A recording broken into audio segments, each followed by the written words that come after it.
Power rankings are out. The Commanders are in the top 10, but where exactly are they? And which all-time great did Von Miller compare Jayden Daniels to?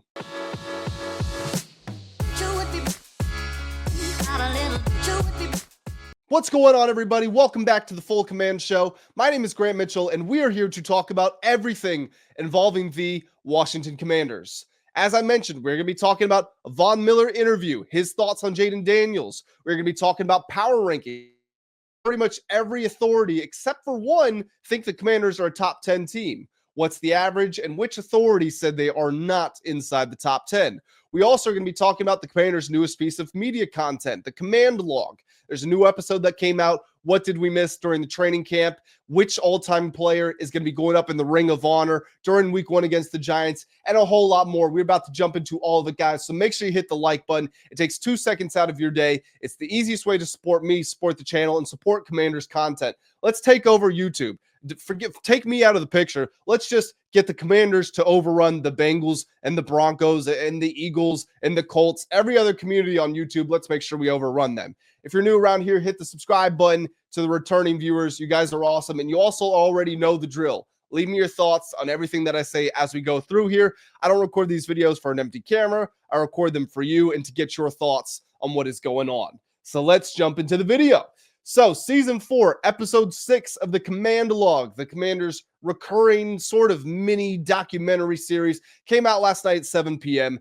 Didn't reveal too much. However, we did get some cool looks at players, specifically Deebo Samuel, making plays during training camp and the preseason. One thing that really stuck out to me was the usage with Deebo. A lot of the clips that were shown were deep catches down the field. That could have been necessitated by the absences of Terry McLaurin and Noah Brown because someone had to go on these deep routes at the end of the day. But on the other hand, we heard from Jayden Daniels, the thing that surprised him the most about Deebo was his ability to track the ball down the field. So maybe there's a chance we actually get a look at Deebo as a legitimate deep ball receiver during this season. Cliff Kingsbury and Dan Quinn have said they're not going to utilize him the same way that Kyle Shanahan did in San Francisco. So things will be different, but to what extent is that we don't quite know, but still it's cool to see these clips of Deebo making those plays. If you haven't seen the Command Log, go check it out. It's on the Washington Commanders YouTube channel.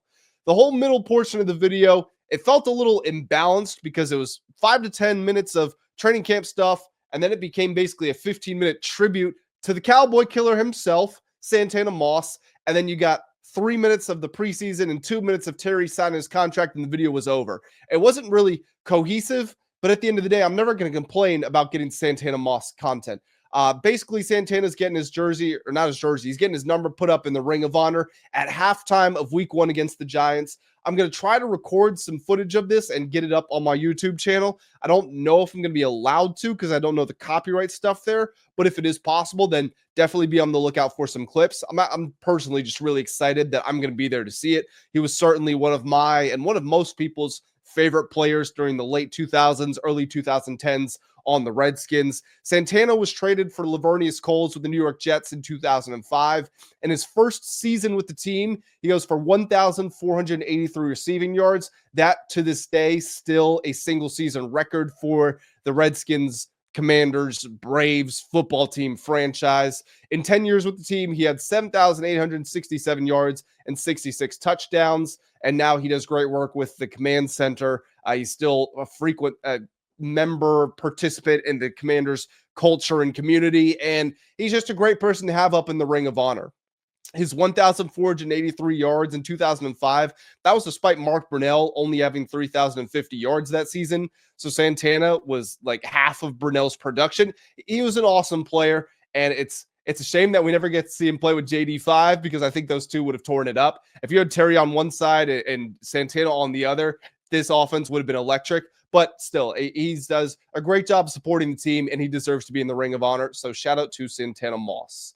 Let's talk about Von Miller. He was given an interview on the Rich Eisen show, and he jumped into a couple of topics, including Jayden Daniels, the Micah Parsons trade. It was a pretty cool interview. Not the most Rich didn't really peel back the curtain on a ton of stuff, but you did get some good answers out of him.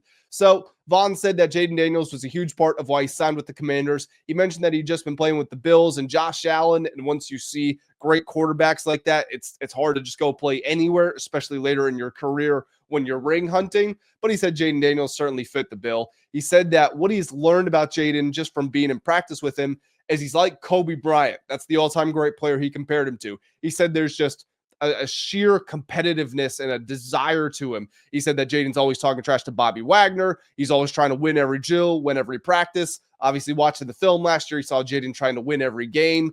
And I'll be honest, Kobe Bryant, if that's my quarterback, that's a guy who I know is willing to sacrifice everything he has to get to the ultimate destination. And Jayden, that is his favorite player. In all of sports, Kobe Bryant is his favorite player. And it makes sense from you hear from the way that you see him act and what you hear about him. He's this very quiet sort of killer, but with this innate confidence. During the offseason, he was turning down endorsement deals just so that he could get an extra day of practice, turning down $100,000, $1 million deals, however much for these endorsements. They know I need 1 day in the weight room. It's that type of commitment and that relentlessness that gets you the extra margin over the best athletes in the world. Because Jayden Daniels, as talented as he is he the most talented player in the NFL? No, of course not. There's always going to be athletic freaks who have more talent than you. But if you can get that margin over these players with your work ethic, with your doing your VR reps, that's how you get ahead. And Jayden Daniels did that last year as a rookie, and he's continuing to do that. He's actually taking it to another level. He's getting to the facility even earlier than he did last year. So Jayden, not complacent, still trying to get better, and I appreciate that about him.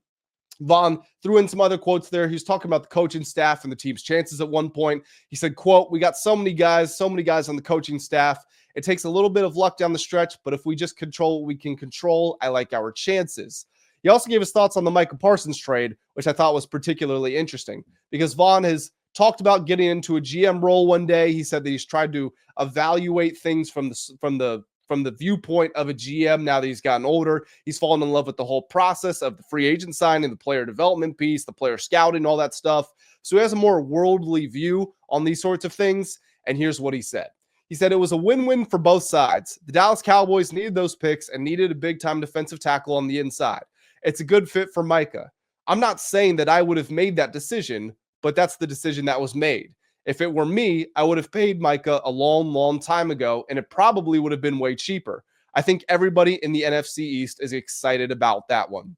Now, of course, the Commanders are going to have to run into Micah because they play the Green Bay Packers on Thursday Night Football in Week 2, but not having to play Micah Parsons at least twice every single season, that's definitely a major win for the Commanders and for the Eagles and the Giants as well. So nobody is complaining about that one, aside from probably Cowboys fans. And I don't know actually what the general attitude with the Cowboys fans is towards this trade. I know when all the stuff was going on, I know most Cowboys fans were on Micah's side. I know there's been some stuff that's come out about his agent and his brother, and he had a back injury, and some players, I guess, were a little frustrated with him. I don't know if the mood on Micah has soured a little bit. If there's any Cowboys fans watching this, I guess feel free to go to the comment section and let me know. But Micah's not in the NFC East anymore, and that's all that we care about. Signings. There have been no updates on the Kendrick Bourne situation. He was in town for a tryout yesterday. It seemed like a positive sign that he went to visit the 49ers on Monday. Then they offered him a contract. He didn't sign it, and he flew across the country on Tuesday. That seemed like a positive, but because he went through all of yesterday and didn't sign a deal, maybe it now looks as if he was just gauging his options so that he can have time to really assess what he wants to do. Certainly, Gabe Davis just signed with the Bills yesterday, and he had a tryout with them weeks ago. Now, Kendrick Bourne probably can't afford to wait weeks because weeks from now, we're going to be in week 3, week 4 of the regular season. But is he going to take a couple of days to make a fair decision? Yeah, it's a definite possibility. I still do think that the Commanders are going to win out in this, but I could be wrong. I've been wrong before. I have no shame in being wrong. So if he goes to the 49ers, it is what it is. The Commanders are going to have to scramble a little bit because at that point, they would only have 5 receivers, and most teams do like to keep 6, but maybe that's just the norm for them this season. Maybe they trust their 5, and if someone goes down injured, they don't mind elevating Ja'Cory Brooks off the practice squad. We'll see what happens, but as always, any updates, you are going to get them on this channel. The team did sign guard Jayden Daniels to the practice squad. He was a UDFA out of Alabama in 2023. In 2023, no, 2024. 2023 was his final year of college. He started at guard in 5 games of that season. Spent last year on the Ravens practice squad. So at the very least, he was around a mobile quarterback and a great team. And he's from the area, essentially. He's not far away. So it should be a comfortable transition for him. Whether or not he's actually going to get elevated to the game day roster, we'll wait and see. But Jayden Daniels, welcome to Washington. Let's talk about power rankings. Some of the big entities that you would expect, your ESPNs, your Yahoo Sports, your Bleacher Reports, they listed their power rankings for week 1 of the 2025 NFL season. And to no surprise, the Commanders were frequently in the top 10, but one of these companies did leave them out. So let me go ahead and read them to you. CBS Sports had the Commanders at 8. Yahoo Sports had the Commanders at 7. Bleacher Report had them at 6. Sports Illustrated had them at 8. NFL.com had them at 6. USA Today had them at 6. And ESPN, who I talked about in yesterday's video, projected the Commanders to go 7-10. They had them at 11th. Now, on one hand, I don't understand how a team can be 11th and en route to 7-10. I feel like the 12th place team is going to be better than 7-10. I don't know if that's just my thinking here. It's low. And I understand that there are things you can point to. You can point to the 4th down stuff. You can point to all the comebacks. You can point to Jayden needing to be Superman. You can point to sophomore slumps. You can point to Terry and Noah Brown missing the preseason. I get all of it. But to not start them in the top 10 just feels a little unfair to me. Who are the top teams in the NFL right now? If I'm looking at, let me just pull up Super Bowl odds because I feel like that makes it easy. And I'm not going to list these teams in order, but just who are the top teams? The Ravens are up there. The Eagles are up there. The Bills, the Chiefs, the Lions, they're all up there. The Rams, I think, are up there. We get to the Packers. Are they in the top 10? Sure. Do I think they're better than the Commanders? There's no way I can say that definitively. And do I just think it at all? No, I'll be honest. I don't think it, even with Micah Parsons. I think the Packers are about to learn that Jordan Love is not the guy. That's what I believe. But other teams than that, who's in the conversation? The Broncos are in the conversation for top 10. The Texans are in the conversation. The Bengals, I guess, are in the conversation. The Chargers, the Buccaneers, all these teams. Do you have more confidence in any of those teams that I just mentioned than the Commanders? Maybe one, if you're partial to one of those teams. Maybe one of them, sure. That still means the Commanders are in the top 10. So I don't get this. Now, it's just one authority. Obviously, 6 of the other 7 that I listed did have the Commanders in the top 10. They had them in the top 8. The average of these rankings was 7.4. The median was 7. And the most common, was actually 6. So it looks like most people tend to believe the Commanders are the 6th or the 7th best team entering the season, which I do believe is fair. If I were to go through it, why don't I do my official rankings? I would say the Ravens are ahead of them, the Eagles, the Bills, the Chiefs. I guess I would put the Lions. No, I wouldn't. I would put the Rams, and I'll put the Commanders at 6 probably. I think that's what I would do. I think it's like a tie between the Commanders and the Lions for 6. So yeah, I'm cool with that 6, 7, 8 sort of range. I think that's appropriate for them. ESPN 11, I don't know. They're tripping. To close out this video, this is just going to be really quick. And honestly, it has nothing to do with the Commanders. It's just, if anybody from the Commanders organization is listening to this, I just want to submit a plea. Look at what the Ravens are doing. The Baltimore Ravens announced a couple of days ago their new stadium food prices.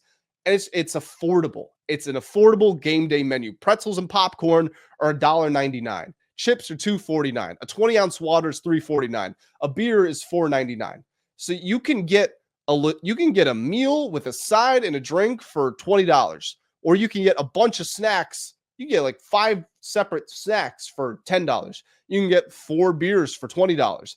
Just do things that are in the best interest of your fans. It's a money-driven business. Everybody knows that.